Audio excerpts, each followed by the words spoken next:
And so it came to pass that with the return of the great necromancer Nagash, war came once again to Nehekhara. 8 great cycles had come and gone in which the servants of Setra the Imperishable had rebuilt their great society. All of this was swept away as Nagash's power claimed dominion over the desert sands.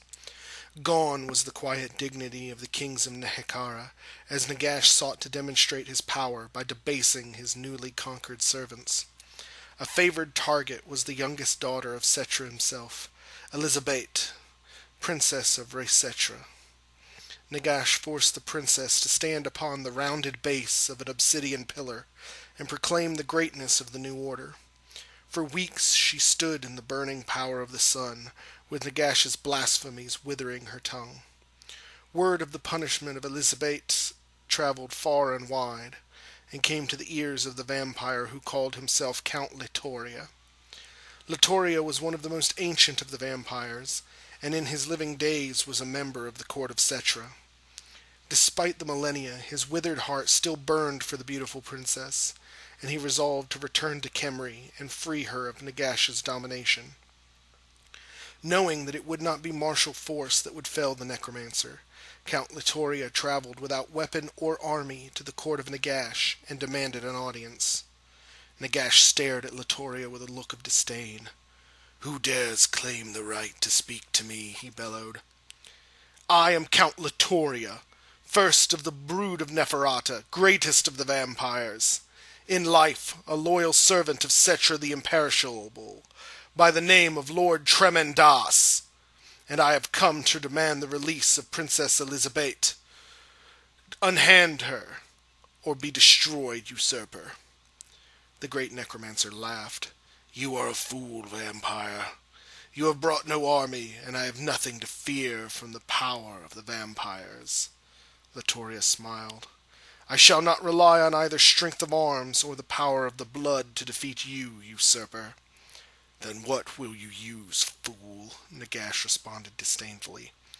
"Your end shall come through cleansing flame," he shouted, as his magic called into being a pillar of fire to engulf the great necromancer.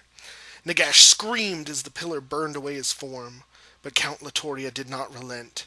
He commanded the fire to burn greater and hotter until the very spirit of Nagash was consumed, and the sands below him turned to glass. The fall of the great necromancer came as a shock to all in attendance, and they gave Count Litoria great deference. None had ever heard of a vampire wielding the forces of fire, and it was a great power in these lands. Then from the crowd came great Setra to speak to Litoria. "Count Litoria, you have done as none other, and brought vengeance to Nagash with burning flame. I reward your service. Name your fondest wish, and it shall be granted." "King of kings, I have come here for one thing alone, the hand of your daughter Elizabeth," he responded. "Then you shall have it, Litoria, and as dowry you shall receive 1 soldier out of every 100 from my household, to serve as your army." Count Litoria bowed, overcome by Setra's generosity.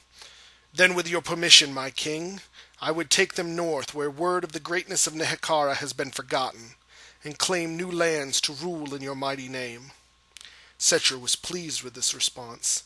It would not only spread his power, but remove the powerful vampire from being able to cause discord in Khemri. "Go then, Count Litoria. Bring low whatever lands you walk, and may many victories be yours."